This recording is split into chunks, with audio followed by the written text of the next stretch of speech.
Poker's legendary champions, next-generation stars, and tireless ambassadors of the game, sharing their wisdom and guiding your journey to high achievement on the green felt.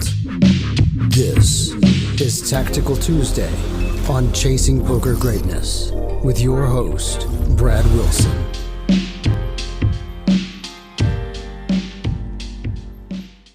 Welcome, my friend, to another episode of Chasing Poker Greatness. As always, this is your host, the founder of ChasingPokerGreatness.com, Coach Brad Wilson. I am once again joined by my co-host for this very tactical day. John, how you doing, sir? Going well. How's it going, Brad? It's going quite well. I can't complain. Gearing up for Christmas and the new year and all the things. Got some Christmas colors in this hand history. Yeah, we do, actually. See, it's perfectly themed. These hands are going to come from the village, so greatnessvillage.com. We asked the community to share some hands, and then we chose two of those hands to break down here on Tactical Tuesday. One of the villagers who gave a bunch of hands in their punt watch, Renee, we did not end up choosing one of your hands. However, I did realize after the fact in my expressing thankfulness and gratitude for all the people involved in CPG that I did not thank Renee, who's just incredible at audio, like audio engineering. He is the one who has made all the trailers and the ads and the intro and the outro. So just many thanks to Renee for all the things that he's done for this podcast over the last year. I appreciate it, but your hands didn't make the cut, buddy. To be fair, they were in his punt watch that he posted a bunch of hands coming off the Ginge Poker episode where he was finding hands where he thought he might have punted. So, yeah. All right. So with that said, the hand that we did choose was submitted by Danny Hanachak, who has been on the CPG Villager episode. He looks like he's playing, I believe this hand is 500 no limit on ignition. John, do you want to break this hand down? Yeah. So, I guess we don't have the blinds that he's playing, but I think he does play 500 NL, so you're probably right. Starts with the fish, half stack, limping under the gun. Danny ISOs the 8-8 to 5 big blinds on the button, and the villain in the big blind calls. The fish who limps under the gun also calls. We don't have any stats on the villain in the big blind. Pretty good flop, though. Queen 8 deuce, two-tone. Flop middle set, multi-way pot in position. Doesn't get much better than that. And Danny starts out with the 1/3 pot c-bet. I think that's completely fine and probably the standard play in this situation. Yeah, I don't know. I mean, do you have anything to add? Everything looks good to me so far. Yeah, I mean, we could bet half pot on the flop, like yeah. maybe half pot. Maybe Danny's like ISO sizing pre is like also, I don't know. That's a little large. It's larger than what I ISO to. I usually ISO to 3.5 or 4 big blinds. 5 is a little big, but whatever. We're splitting hairs at this point. Yeah. I can't fault Danny for anything he's done so far. Yeah, I agree. Just like, all right, we're here. Just looking for places to point little things out. So it goes bet, call. 7 of diamonds on the turn, which completes the front door flush. I think both villains check to Danny. Just 30 big blinds in the middle. I think this is probably the most interesting part of the hand for me, is this spot. You have a really strong hand, but not a flush on a flush completing turn. Which hands do you bet on the turn that aren't flushes? Should you bet any hands that aren't flushes? If you bet, like, what size do you go? I think this becomes like especially complicated because it's multi-way now and it's not just heads up. But yeah, I think this is sort of the juicy part of the hand. Yeah, I mean, it's tricky. Like, it's quite tricky. There's, like, other data points that are interesting, too, in that the under-the-gun limper has 38 big blinds left. There's 30 big blinds in the pot. If I were to ask Danny about this hand in real time, I would ask him for anything that could help sway us. How long did the big blind take the call? How long did the under the gun player take the call? What are the under the gun player's stats? Do we have any information about anybody in this hand that might help us navigate appropriately? I think if the 4-seed has a flush, they have a flush. I mean, I think that it's quite likely that they just jam the flop with flush draws. I mean, maybe not more than half the time, but they are just going to raise the flop sometimes with their flush draws, the short stacker. Yep. So I think that I'm not ultra worried about them. The player that I'm more worried about is a big blind with a 92 big blind stack, which is why how quickly did Villain call this flop bet? Stuck in between us and the fish. Do we have any information about any hands that they've played historically? The problem is the competing incentives is that if we bet, I don't think the 3-seed, so most likely the reg in this hand, is going to raise without a flush. I don't even know if they're going to raise with their flushes. I think they're going to raise with their nut flushes. That's the one that makes sense. How many nut flushes do they have that don't check raise the flop? I'm not sure. Because if you have, say, 8-9 of diamonds here and you're the 3-seed and Danny bets half pot on the turn, you're just not raising your 9-high flush. It's too dangerous, I think. Right? It's just so much harder to get called by worse hands, and you're really narrowing Danny's, in this case Danny's range, down to really, really strong hands that are probably mostly comprised of flushes. Yeah. So this is all incentive to bet. This all makes betting more appealing because we don't want to get raised, and the less often we get raised here when we have a set, the better. So I guess to make a long story short, I initially thought checking was okay, but I think my preference would just be to bet the turn half pot. The 3 seats forced to play pretty much straight up. We can have a significant equity advantage versus the 4-seat. Yeah, that's all I got.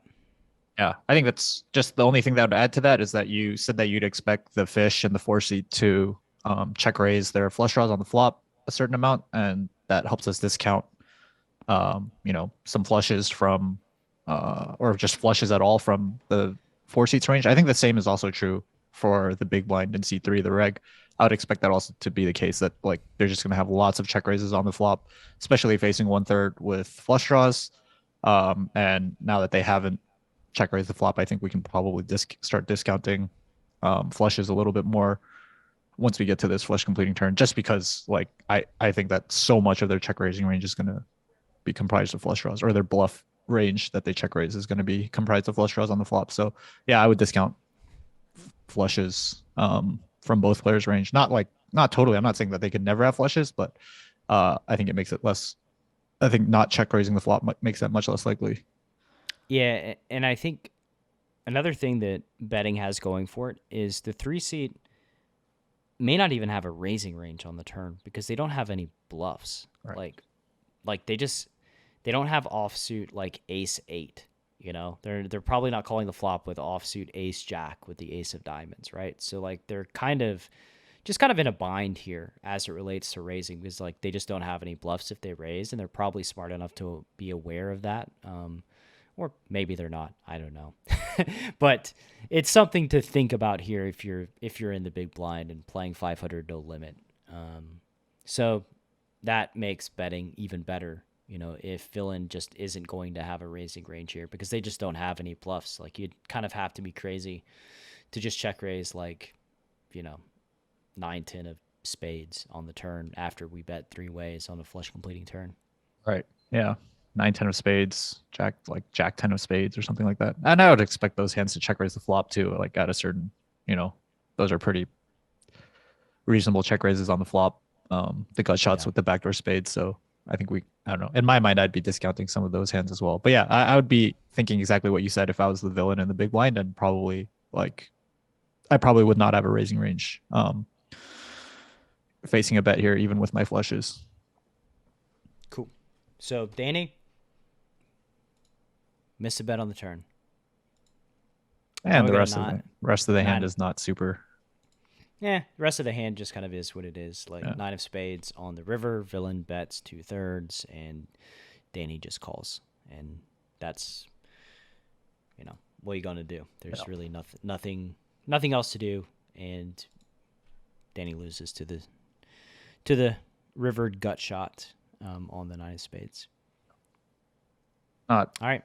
not too exciting of an ending. I think like the one thing that I'll add like in terms of analysis to this end is that had this been like a heads up plot and I got to the turn on the flush completing turn, I think 8-8 without a diamond is definitely a hand that I would choose to bet on the turn, just heads up versus a reg. I think 8-8 with a diamond might be a hand that I'd think about like checking back more frequently, but even then I think I would bet I just bet my sets on the turn. But that is like one way that I sort of think about which hands to bet and check on the turn is like if my really strong hands on the turn that aren't flushes have a diamond in them, I'm probably going to be more likely to check them back. And if they don't have a diamond in them, I'm probably more likely to bet them. But anyways, that was the last thing I wanted to add. Yeah, and the good thing is about a set is like it has equity. Right. That's like the bonus is that 20% of the time or so, eights will make a boat on the river, and that's really nice. If you bet the turn, the pot would be much smaller, and you get raised, you can just call and try to realize equity. So, all right, now we're gonna move to another hand submitted by the village. Stick around to see which one we chose after the break. Before I got Nuffle, I had run into a lot of donk bets. And I think once you play a certain amount of hands, there's something wrong with our opponent's strategies, but you don't know how to play to maximize EV against it. And it's very frustrating. I looked at the document and I couldn't believe that I paid money for it. I actually doubted that it could provide value because it was so brief. But since then, it's repaid me just over and over and over again. And it's one of the most consistent moneymakers built into my strategy that sheds light on just how bad your opponents are. And it took me 20 minutes to perfect it. And it's just amazing. Yeah, I'm speechless. It's just that good. The simplicity of it is part of it being a masterpiece. All right, welcome back. After the break, I know I did an amazing job of setting up this second hand right before we parted ways, but it's gonna get sort of in the woods again. Kind of reminds me of the hand that we did last week, facing an unexpected action from our opponent, and then kind of putting us in a weird spot. So, John, you want to start breaking down the second hand for the podcast listener and the YouTube watcher? Yeah. So this hand is another 500 NL hand from the village. Starts with middle position player opening to 2.5 big blinds. Craig, who submitted this hand, 3 bets from the cutoff with queen 10 of hearts, and the middle position player calls. I think Craig used 3x 3-bet sizing, which is totally fine. And yeah, we get the 10-10-9 rainbow flop. Craig flops trip 10s with his queen 10. No heart on the flop. I assume villain 4 or the middle position player starts out by checking. And Craig goes with half pot. I would generally be betting a third with range on paired boards, especially like middling paired boards. I think half pot could be a little bit more appropriate if it was like a low paired board, like a deuce 4, or like, I don't know, like 4-4-3 type board where neither player is likely to have trips and you still retain like a really, really big overpair advantage. What do you think about half pot on 10-10-9? I think it's totally fine. Yeah. I mean, I'm kind of a fan of using the larger sizing with our exact hand on this board. I think it's totally reasonable and can't really say very much about it. All right. So half pot gets called. Turn is the Jack of Hearts. So now the board is 10-10, 9 Jack. We got trips with an open ender, and we face a turn donk for a half pot. Yeah. Trying to see how much money the villain has behind before we see what Craig does, but it all happens too fast. Villain's got 72 big blinds behind. The board is 10-10, 9 Jack with no flush draw. Villain donks half pot on this turn. I mean, I guess the question is like, do we raise the turn? Should we raise the turn, or should we just call the turn? And I think we should just call. I don't really think it's much of a I don't think it's much of a decision here. Yeah. Would you have I would just call it this hand. Would you have hands that you would raise, like king queen? Or doubt it. Pocket jacks or something? Like what's the hand that you would raise, I guess? You don't have any?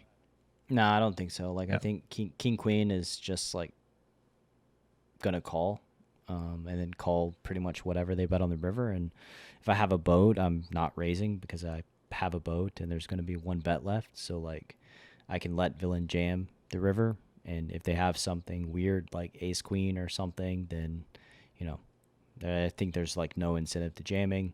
So like I don't have any raises here. I just have like pure call. I think a lot of our analysis like on the spot would probably hinge a lot on what type of player villain 4, seat 4, or the middle position player is. Like if he's a fish, I think I don't think we'll find a raise like against like either opponent type, but I think it just helps us sort of have a slightly better understanding of what type of range the middle position player is. Like if he's a fish, I think like this hand is really, really good. I think if he's a reg, like we should probably start thinking about like what types of bluffs and like value hands we have. By like this hand is really good. I just meant like versus the fish, we can just like close our eyes and call down, and like we don't even really have to spend a lot of time thinking about their range. Yeah, I mean, we haven't really talked about like what this, like whether you like this donk from MP or not. I think it's a little strange on this board, and like would probably imagine that they're having a tough time managing like a appropriate number of bluffs to value. I don't know. I think so. Want to talk about that? I mean, we can talk about it. I think that like, I guess one thing that happens like when I'm playing poker or analyzing hands, it's like I try to be as efficient as I can with cognitive energy, and like I don't know what villain is donking the turn here with. Like I just don't know. It is hard for them to find bluffs. Like there aren't a lot of hands that like want to put money in on the turn. So it is odd that they find this. Likely that they find it with their higher equity hands. But we have a hand that's just like an easy call, So like that's sort of what I mean by like not being efficient with cognitive energy is like we have a hand that's just an easy call, and like we could try to range construct, but like the reality is we're not raising, we're not folding. So therefore we just call, and then kind of see what happens on the river and take it from there. I think the river data point is much more interesting, and will start requiring us to start, trying to figure out if if villain does have any bluffs, or if villain is capable of having any bluffs. Because I mean, the reality is like villain could just donk half pot on the turn, the river's a deuce, and they just check. Yeah. Right. And like investing a bunch of energy figuring out what their range is or what they have is just a total waste when that happens. So yeah, especially when you're just always calling, regardless of what your conclusion about their range is. So like if you're always going to click the same button anyways, then just skip all the thinking that comes before that. Exactly. There's a hand that I played live poker where like I was checking out one of the Atlanta poker rooms with a villager, and just like played for an hour and a half, and a villain opened big. I had eights. I called flop top set. They bet big on the flop. I called. They bet big on the turn. It was like a queen. I called, and then the river, they like bet pot and left themselves with $30 or something. And I jammed and they called. and afterwards they asked me like, "What'd you think I had?" And I just like, in pure honesty, I said I didn't. Like I didn't. Set. Yeah, like I have top sets, so like I didn't care what you had. You know, it's just like, oh, I just have a hand that like is going to play itself, and like, so why invest energy into trying to figure things out that probably won't matter? Yeah. Because anyway, the reality is like we only have so much cognitive energy, we only have so much mental willpower like we can expend.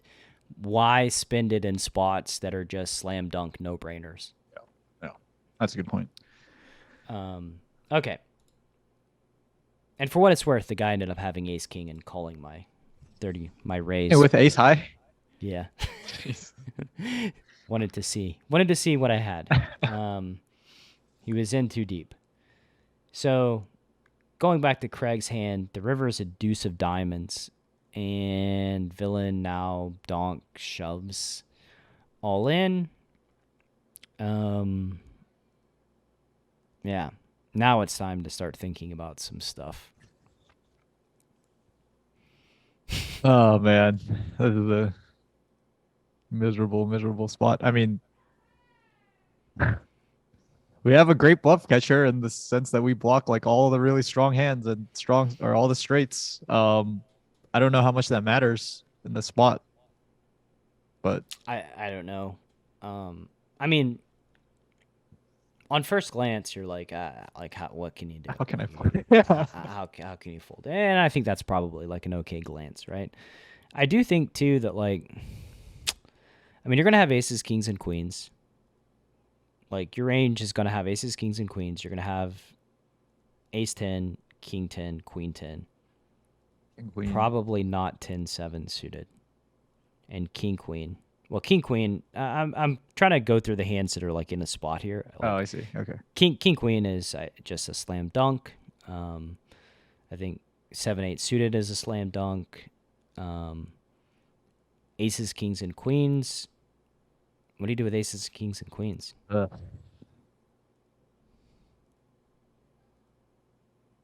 mean, they're like very similar to this hand, which is pretty gross to say because this hand is like it has like the added properties of blocking full houses, but again, like I don't know how much that matters and like how much that matters in the situation. Just because I don't know if MP is going to be able to come up with enough bluffs or any bluffs when this run out happens in a 3-bet pot and they take this line. So like, does it really matter like that we block value or like, you know, in that sense, like what's the difference between queen 10 and aces and kings? I really don't know.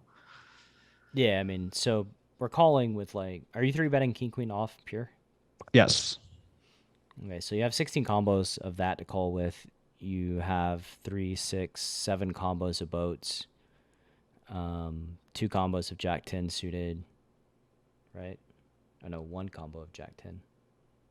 Yeah, 1 combo of jack 10 suited, 2 combos of or 1 combo of 10-9 suited. Yeah. Here, combo counting on the river.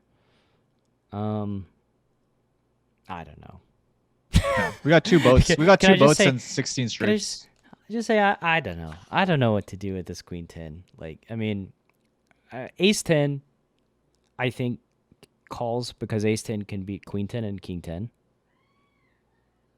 So I think ace 10 is better than. Yeah, I think ace 10's probably a call. King 10, I don't know.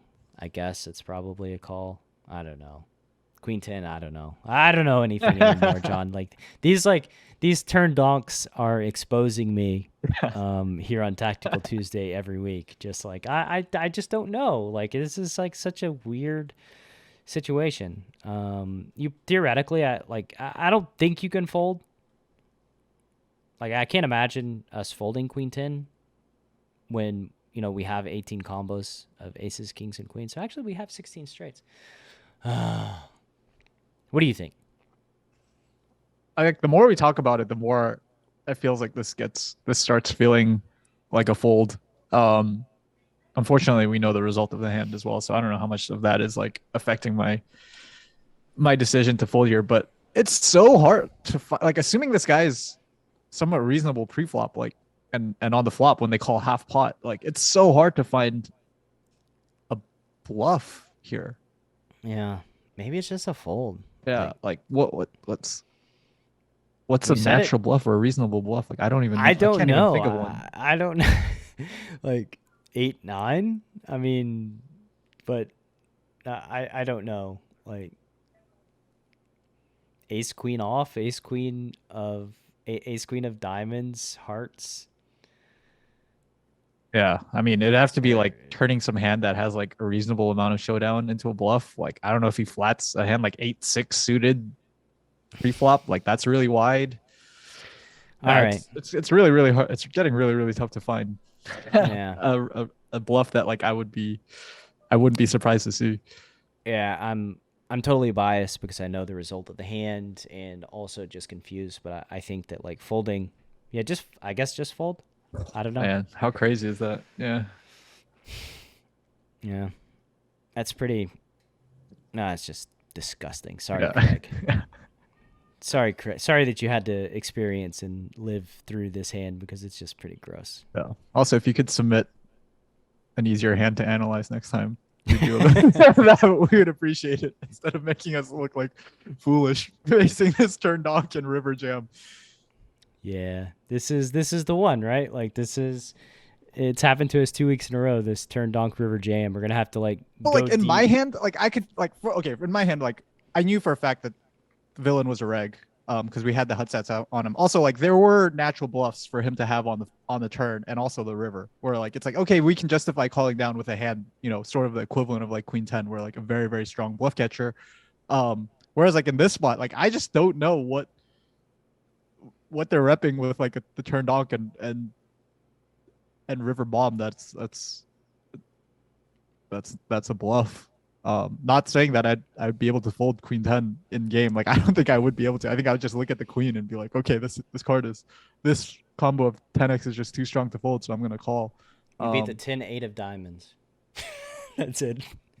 Like the 1-10 that is worse than ours is the 10-8 of diamonds. Right, Like, right. I don't know. Maybe ace 10 and king 10 are folds too. God, like I don't know. This is how we're gonna end this Tactical Tuesday. Just saying, I don't know. Fold all the hands that are worse than what villain actually has. That's the good plan here on the river. Craig does call. Villain has the 7-8 of diamonds, which I think makes sense. It's an easy one for villain to find on the turn, and we've said it many times. Like these like weird things, they're much more easily found when you've got it than when you don't. Yeah. I think that's like completely the case here, where it's super easy to see when you have value, and it's super easy to take this line and very comfortable to take this line when you have value. But like how many people bluff like this in 3-bet pots? Like probably very few to none. 7s or 8s that you're just like, oh, I turned a jack. No, with 7s and 8s, you're thinking like, oh, I could have the best hand. Yeah, like, I yeah. have that showdown value. Right, and I have right. actual equity. Like Right. you would just never lead. So Yeah. like, what hand leads the turn? That's the. I can't think of any reasonable hand that leads the turn that is not a strong hand. Well, Or that leads the turn and follows up with like the river jam. I mean, because they're jamming into like what could easily be just the nuts, we have quads, boats, straights, like every single value hand here. Like, are we even folding aces? Like, Yeah. right.